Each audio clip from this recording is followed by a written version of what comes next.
All right, so we're diving into some Sylvia Plath today. Mm-hmm. It's The Bell Jar, like you guys requested. Yeah, the classic. A real classic. And I They're think one of those books, magazines. it's one of those books you either read in high school or college. Yeah, usually. And it's Or you just never read it.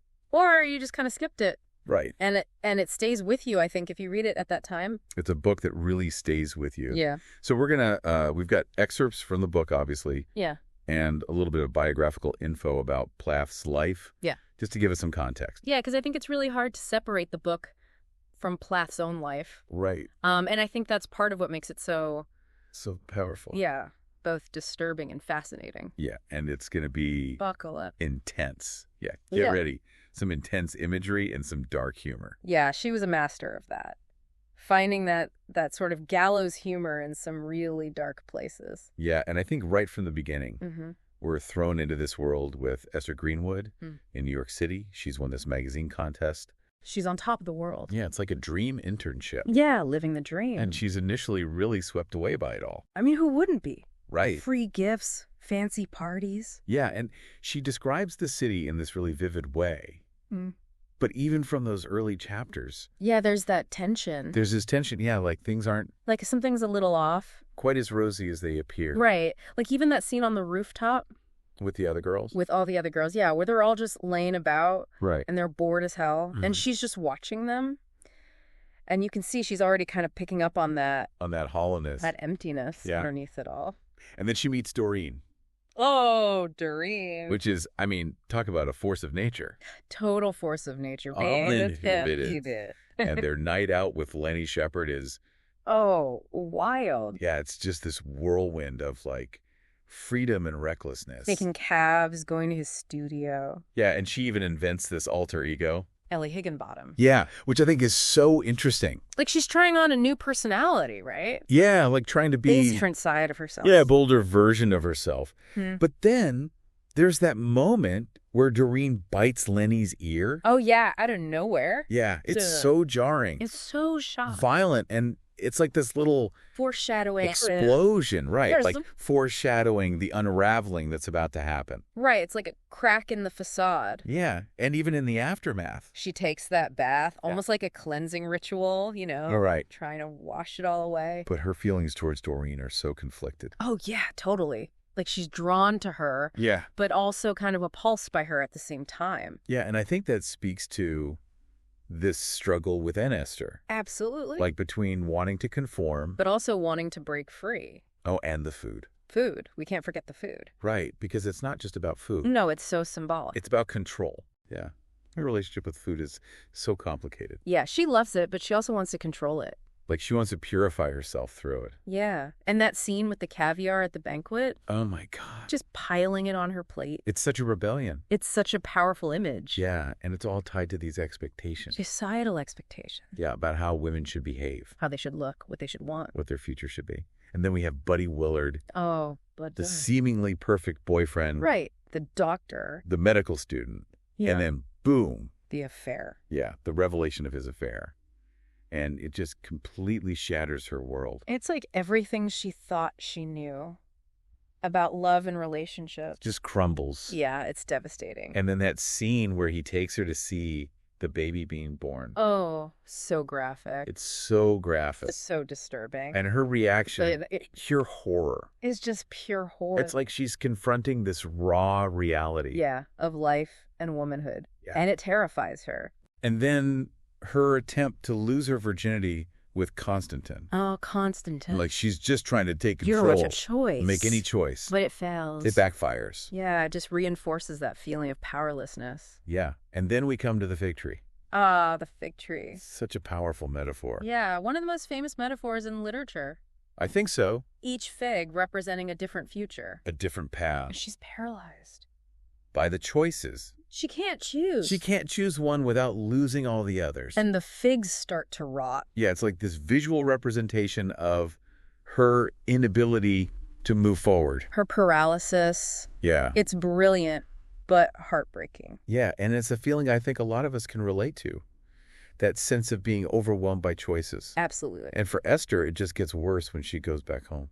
to the suburbs, And the suburbs. where she's supposed to be safe. Supposed to be recovering. But she feels even more trapped. Trapped, suffocated. And that image of the telephone poles. Oh, yeah, so powerful. It's chilling. Her life stretching out before her. Like these telephone poles representing each year. And Wire's End.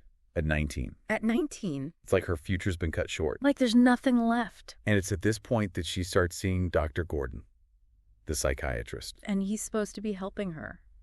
Yeah, but instead, That makes it worse. he makes it so much worse. He's dismissive. He doesn't listen. He doesn't understand. And his treatment just further isolates her. It's tragic. And it all leads up to that terrifying scene, the suicide attempt. A very difficult scene to read. We won't go into the details. Yeah. But the emotional impact is just devastating. You feel her despair so deeply. You can feel her complete detachment from reality. Right, she's utterly lost. Yeah, and that's where we'll pick up next time.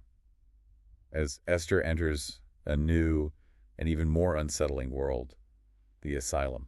So the asylum, it's like she enters this whole other world. Yeah, it's almost otherworldly. Plath describes the people under glass. That image always gets me. It's chilling. Like this detachment from reality. And Esther's just observing it all, trying to figure it out. This new reality. These women. Yeah, all these women with their own struggles, their own demons. And then she meets Dr. Nolan, the female psychiatrist. Who seems like maybe she's different. Yeah, she's compassionate. She actually listens to Esther. Not like Dr. Gordon. Not at all. He seems to get her. On some level. But even with Dr. Nolan's care, the road's not easy. The shock therapy scene. Oh my God. It's brutal. So powerful and disturbing Esther feels betrayed.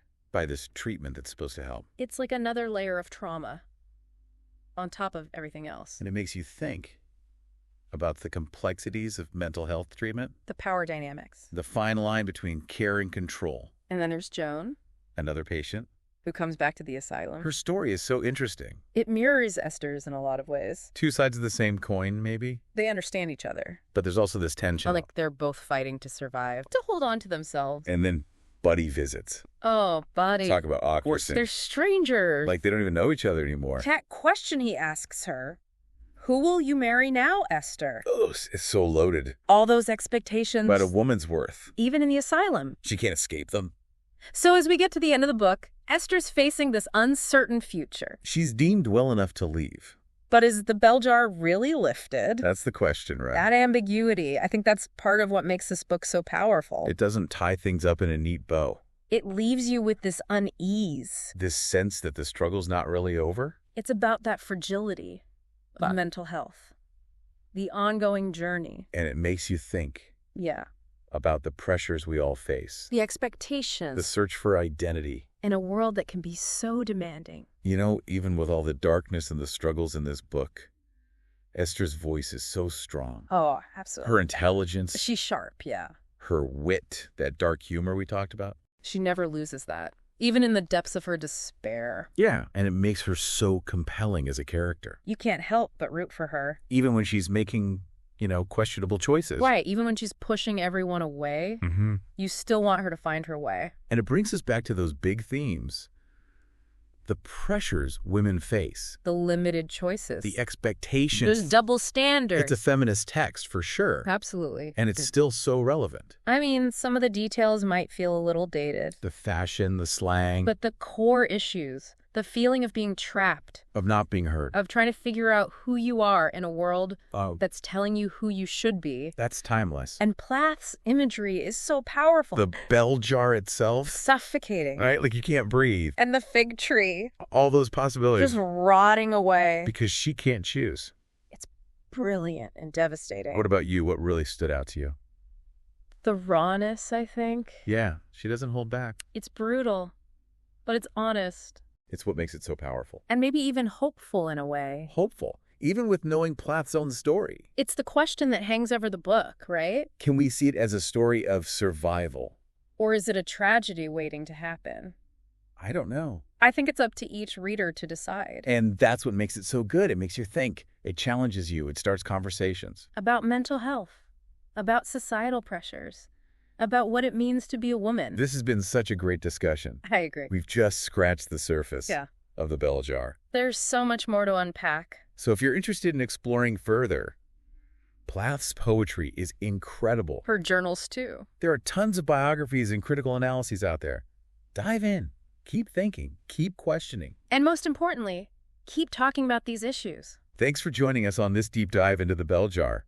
Until next time.